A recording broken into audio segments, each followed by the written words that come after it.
Air Max 1 Sketch to Shelf review right over here. Really crazy detail on this shoe. So first of all, let's just go over the side of the shoe right here.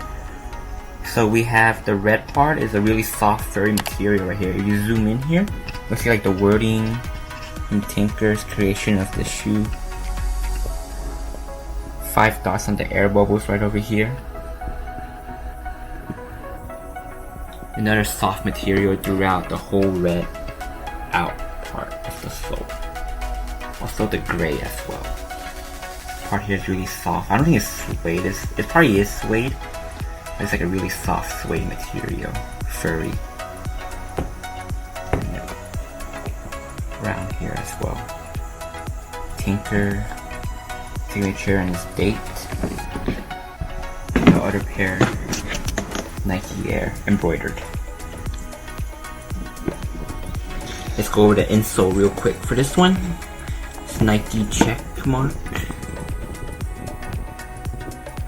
And then another interesting detail is this part right here. It says sketch, not for resale, on both shoes.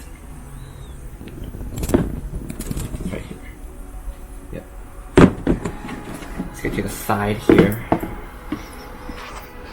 We just have like his wording. I can't really tell what it says, but it's throughout the whole shoe. So you have, there's writing on this side printed on this side to the back and around here too. And this air bubble says Air Max Sketch with a little bit more on the inside of the side. And the tongue is actually a really different, unique tongue. Nike check mark here on both pairs.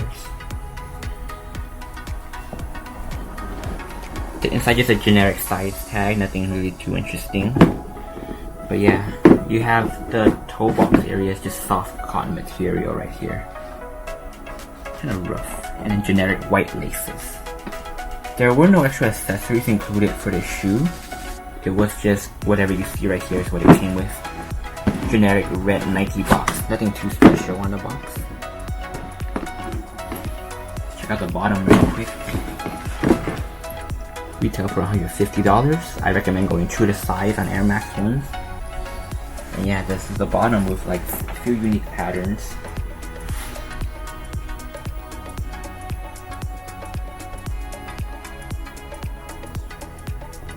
This shoe was available at a couple of stores. I know they had it at Kith, Sneakers app, Bodega store, Dover Street, $150. But yeah, I think this Air Max is actually really interesting. It's really unique with the different designs and writing and material used on it. It's a really nice collaboration. Maybe it's not collaboration, but a really nice shoe design. And yeah, there you have it. One of the coolest Air Maxes to come out in recent memory, in my opinion. Thank you guys for watching.